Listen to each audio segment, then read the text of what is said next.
Yes, should we start it again?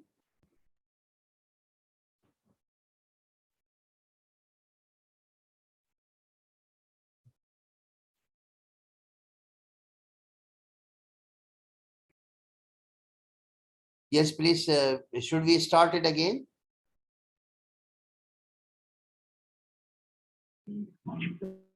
Are you there? Should we start it again?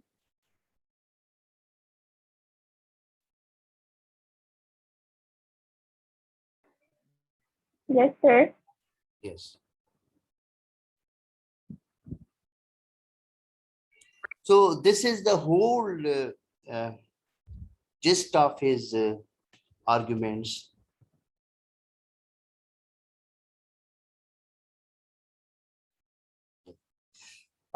Beauty is no quality in things themselves. It exists merely in the mind which contemplates it. So it exists. The second point is that the general rules of an art are founded only on experience, on the observation of common sentiments of human nature. So the rules basically they are founded on experience, observation, perception of the people, and it depends upon the common sentiments. A perfect a perfect serenity of mind, a recollection of thought, and due attention to object are needed for observation. When you observe something, when you have got response to something, when you have got sentiment, when you are thinking about something, whenever you are observing something, so it means that you should be in the perfect serenity of mind. At the same time, you must have recollection of thought, and due attention is should be provided to the object when you observe it. So defects on internal organs which weakens the influence of those general principles. So it means whenever you observe something, whenever you interpret something, when you have got critique of something, you must not have defect of internal organs. As we know that there are many people in the world, they haven't got the good sense of judgment. At the same time, they haven't got the good sense of response or contemplation, we can say. So the person must be unprejudiced, he must be neutral, he must be broad-minded, he must have foresightedness whenever he is trying to observe that object. So prejudice is a destructive of sound judgment and perverts, destroys all operations of the intellectual faculties. So you must not be prejudiced. So something that is based on prejudice, prejudice हम लोग बोल सकते हैं कि जैसे जो है आप कंजर्वेटिव हो, नैरो माइंडेड हो, और आपने पहले से ही डिसाइड कर लिया है कि ये चीज ऐसी होगी, और आप फेयर प्ले से काम नहीं लेते, जजमेंट से काम नहीं लेते, और गुड सेंस से, पॉजिटिविटी से काम नहीं लेते, तो वो चीज जो है प्रेजुडिस हो जाती है. बेसिकली जो चीजें प्रेजुडिस होती हैं वो जो है गैर साइंसी होती हैं, क्योंकि साइंस जो है वो अनप्रेजुडिस्ड है, और उसके अंदर जो है पहले से आप चीजें डिसाइड नहीं करते, लेकिन पहले जो है आप प्लान करते हैं, उसके बाद फैक्ट्स और फिगर्स कलेक्ट करते हैं, उसके बाद आखिर में आपका कंक्लूजन होता है.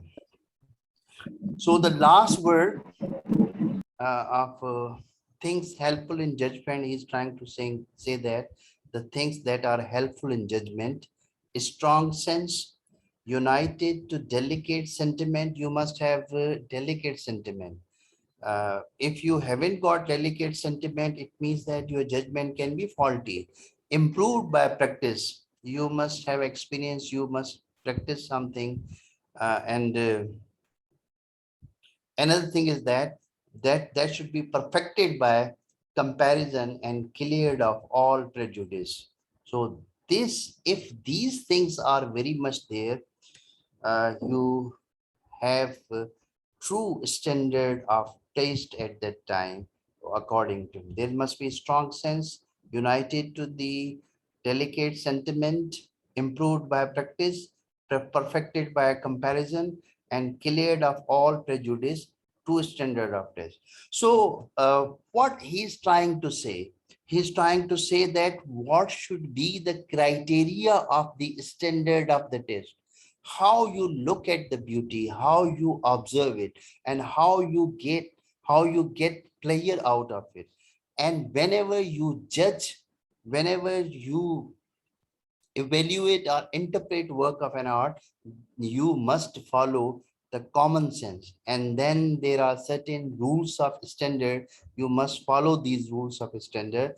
So you must be broad-minded, you must be unprejudiced, and you must practice this, and you must have a sentiment, because without sentiment, without response, you can't judge things that are beautiful. So there is a standard of test, there are certain rules, and whenever you are critic of something, whenever you judge something, so you need to be unprejudiced as a sense. So he's trying to say that.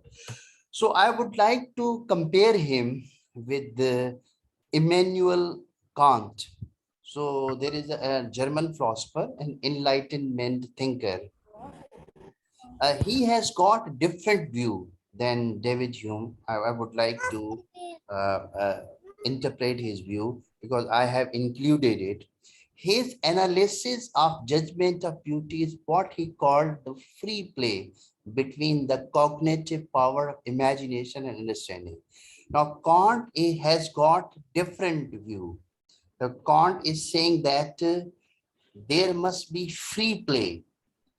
There must be free play of cognitive power. Now if you have got knowledge, cognitive power, you have got knowledge, and with the help of that knowledge of imagination, your mind and understanding, so you pass on your judgment regarding the beauty. We call something beautiful because its form fits a cognitive power. किसी चीज को हम लोग खूबसूरत इसलिए बोलते हैं कि हमारे जो है नॉलेज के अंदर वो चीज जो है वो खूबसूरत होती है, क्योंकि वो हमारी जो नॉलेज है या हमारा जो कॉग्निटिव पावर है, ये जो उसके अंदर जो है ये खूबसूरत खूबसूरत है. And enable such a free play experience of which provide, and then after that it provides us pleasure. So basically Immanuel Kant जो है, he is a German philosopher and he is also enlightenment thinker, and he has got his view regarding the judgment of beauty, and he is trying to say that there must be free play between the cognitive power of imagination and understanding whenever we judge any work of an art. So he has got his view.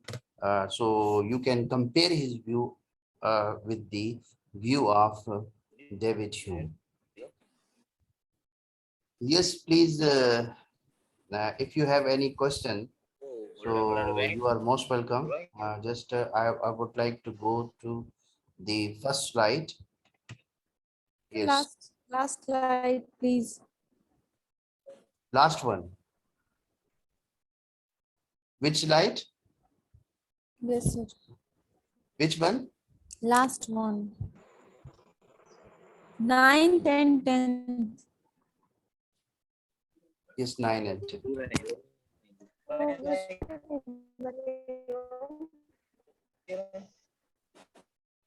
Yes. He is trying to say that beauty is no quality in things themselves. Now it means that the object is not beautiful. Object is not beautiful, but it exists merely in the mind which contemplates it. Again, he is of the opinion that beauty lies in the eye of beholder. He is trying to say this thing. Another point he mentions, the general rules of an art are founded only on experience. As we know that these are empiricist philosophers, so for them experience and sense perception are very important. On the observation of common sentiments of human nature. So there is a common sentiment. Now suppose if a rose is beautiful to us, so there is a common sentiment, there is a certain standard, because rose is red and it looks beautiful. So you can say that we have got sentiment, opinion regarding that. And this basically sentiment is based on our experience. So he's trying to say that a perfect serenity of mind. So you must have calmness of the mind. You must have peaceful mind whenever you observe something, and you must have recollection of thought. So it means that your imagination, your vision should be very strong one. So you should not ignore the past experiences you have, the past thoughts you have, and whenever you observe something beautiful, whenever you evaluate something, when you pass on judgment, so the whole attention should be to that object. So whenever you do such thing, your judgment and your contemplation would be good one. So your there should not be defects of internal organs. You not defect in the sense that how can you define it? Suppose if you are prejudiced, it means that you have got certain defects. If you are narrow minded, you have got certain defects. So these defects basically or the drawbacks you have, the weaknesses you have, and because of these drawbacks and because of these weaknesses, your contemplation, your sentiment, and your judgment will not be good one, will not be fair one. And basically, whenever you have got all these things, it means you are violating the standard and certain rules which are very much there. When you are prejudice, whenever you have got drawback, it means that you haven't got the common sense. So for having the common sense, you must keep in view certain rules, and you must have good standard of taste, and you must have good common sense if you want to observe certain thing or contemplate certain thing. So again, he says that prejudice is a destructive of sound judgment and perverts or destroy all operations of intellectual faculties. Basically, you have got intellectual faculties, but you are prejudiced and narrow-minded. That will destroy all your intellectual faculties. So you need to explore your intellectual faculties. You need to discover them. You need to basically use them or utilize them. There must be enterprise or interplay of intellectual faculties. So it means you must be broad-minded, you must be unprejudiced, and you must use and utilize all your intellectual faculties. Now this is ninth one, and this is the last one. So up to this uh, things helpful in judgment, there must be strong sense, united to delicate sentiment, improved by practice, perfected by comparison, and cleared of all prejudice. जो true standard of test है या test है वो कैसा है, there must be strong sense of judgment, united to delicate, you must have delicate sentiment. वो भाई जो है, आप अगर खूबसूरती की बात करते हो, आप रंगों की बात करते हो, आप कलर्स की बात करते हो, आप रोमांस की बात करते हो, आप जो है नेचर की खूबसूरती की बात करते हो, आप चांद सितारों की बात करते हो, तो आपके सेंटिमेंट भी डेलिकेट होना चाहिए, आपके अंदर कॉमन सेंस भी होना चाहिए। और वो चीजें जो है बेसिकली आप उनको प्रैक्टिस में लाएं, और फिर आप चीजों को कंपेयर करेंगे, यार ये जो है बहुत ज्यादा खूबसूरत है, ये आला पैमाने पे है, ये थोड़ा कम खूबसूरत है, और इसकी डिग्री, इसकी क्वालिटी ये है। लेकिन आपको जो है अनप्रेजुडिस होना पड़ेगा कि you must not be narrow minded and conservative person, then this is the true standard of taste. ये मैंने अपने तरफ से जो है इम्यूनल कांट जो है, because he is again great philosopher, तो उसका मैंने पॉइंट ऑफ व्यू जो है वो शामिल किया है, क्योंकि ये जो है जॉन लॉक और डेविड ह्यूम, अगर हम लोग इनकी बात करें और इम्यूनल कांट की बात ना करें, तो वो फिर जो है वो थोड़ा बहुत जो है वो आप ऐसे समझें कि आउटसाइड हो जाएगा। तो वो कहता है बेसिकली जो जजमेंट ऑफ ब्यूटी है, तो वो there must be free play between cognitive power. आपके अंदर जो नॉलेज है, जो आपके अंदर जो है वो सोचने और समझने की सलाहियत मौजूद है, इमेजिनेशन है आपके अंदर, और आपकी जो अंडरस्टैंडिंग है, इसके दरमियान जो है एक फ्री प्ले है।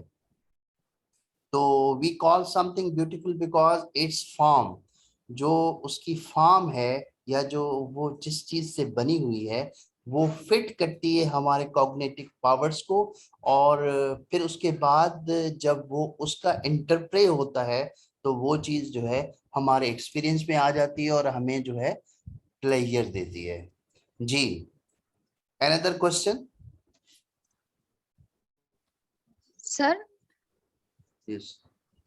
sir, can we say that we can take out beauty in each and everything, or an artist takes out or brings the beauty from each and everything he looks? Yes, you may be right, but I would like to say something. Suppose Sir, I like, yes, let me complete it. Suppose I like the work of T.S. Eliot. T.S. Eliot, I like his work. Suppose I like his work, The Wasteland. So I like his work, The Wasteland, in the sense that I have read it, and I have got certain standard of taste regarding liking of the T.S. Eliot's Wasteland. Why I like it? I say that there is a universal message. Why I like it? Because he is trying to depict the society of just modern world. So why I do like it? Because he is saying that this uh, world, basically modern world, lack uh, civilization, culture, traditions. There is no sense of morality, moral values. So whenever he's talking about, there is a universal message. So yes, there is certain standard of test. So I like T.S. Eliot's Westland, in the sense that because he is talking about this world, he is talking about the current situation. Yes, there is a certain judgment I evolve, and keeping in view the standard, keeping in view the common sense. So it doesn't mean that suppose I like Westland in the sense that people say that no, this is not good book, and why you like it, and it's not because my liking is based on the common sense. So there are a majority of the people who like his work, the Westland, because there are certain standards, and his work comes up to that standard. Yes, means sir, everything which seems beautiful to us, that structure of that beauty already exists in our mind. there are two things. One is, you see, I have told you in the very beginning that he is taking help from skepticism. Now, what happens? There are two things. One thing is that suppose some object is beautiful. Now, I can say that there is beauty in that object. The structure of that object is beautiful. There are certain aspects of that object that are beautiful. So it means that that object contains beauty in it, therefore I like it. So this is another point of view. But whenever I say that beauty lies in the eye of beholder, therefore that thing is beautiful. It maybe said that we can say that the object hasn't got beauty, but to some extent, when object when a person contemplates it, when person has got sentiment regarding that, it means there is something. So he is trying to say that beauty lies in the eye of beholder, as Wordsworth says. Beauty lies in the eye of beholder. Something that is beautiful to you, it means that you contemplate it. You contemplate it in the sense that that object has got beauty also because nature has shaped it. Nature has just made it in a systematic way. There are certain aspects of that object, therefore this object looks beautiful to you. So there is a real connection between the eye of the beholder and that object as well. Yeah. So yes, but he is trying to he's trying to basically he does not take one view, but he agrees with this fact that beauty eyes in the eye of beholder. So जो हुस्न है, जो खूबसूरती है, वो शख्स के आंख में मौजूद है, इसीलिए वो चीज उसको जो है खूबसूरत नजर आती है. लेकिन हम कह सकते हैं वो जो ऑब्जेक्ट है जो कि उस बंदे को खूबसूरत नजर आ रही है, इसका मतलब ये है कि उस ऑब्जेक्ट की जो बनावट है या जो फॉर्म है, जैसे इम्यूनल कांट बोलता है कि उसका जो फॉर्म है बेसिकली वो बिल्कुल फिट करता है वो उस बंदे के जो है वो इमेजिनेशन के साथ, कॉग्निटिव इमेजिनेशन के साथ, इसीलिए वो चीज वो खूबसूरत है. ठीक है. तो there is a great connection between the object and the eye of beholder, therefore that thing looks beautiful to him. Yes, बात आपको समझ में आ गई? Yes, sir. Yes, sir. Yes, you understood that? Yes, sir. Yes. Any other question? Yes.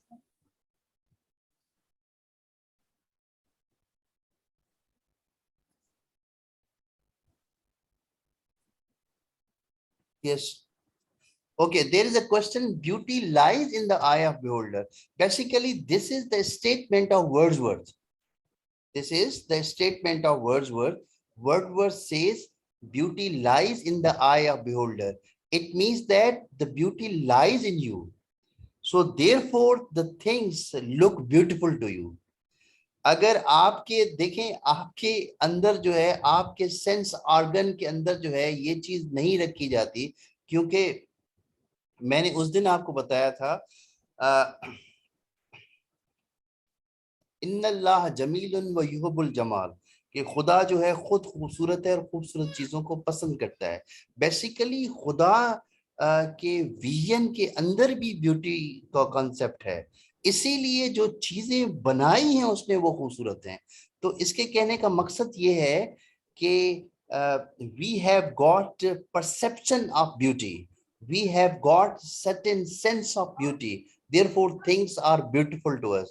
ये चीजें हमें जो है वो खूबसूरत नजर आती हैं. अगर ये चीज हमारे परसेप्शन के अंदर जो है वो नहीं होती, हमारे इमेजिनेशन के अंदर नहीं होती, तो चीजें हो सकता है कि हमें जो है वो खूबसूरत नजर ना आती.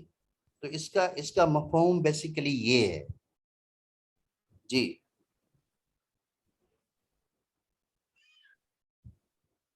Yes, any other question please?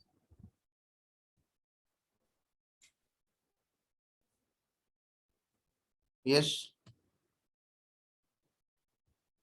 The slide, the slide you haven't understood, just I can have that slide.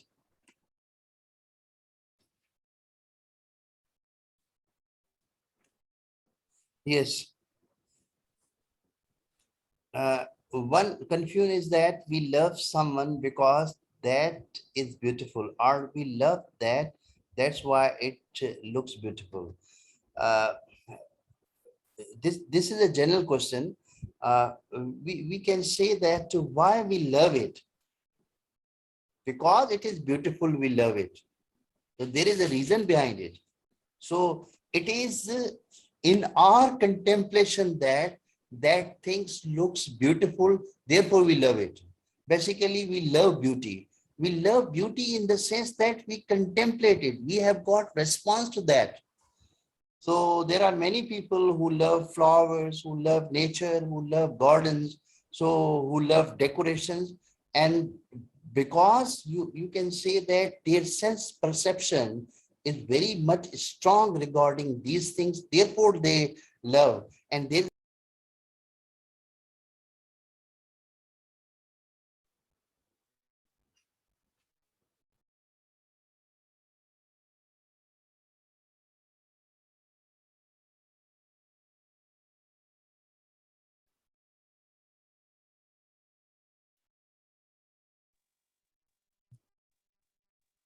yes, please.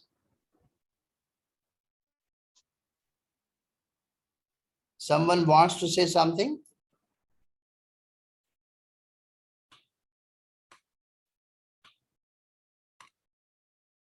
Okay, this is the first slide. I have, you can look at the first slide. This is the second one. This is the third one.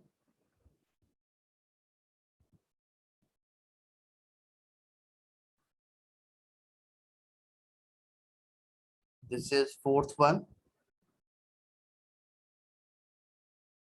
This is fifth one.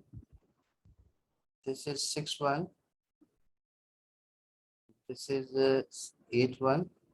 This is nine, and this is the last. Yes. Okay, you want to say something? If you want to add something, you are most welcome. Yes, please. Anyone?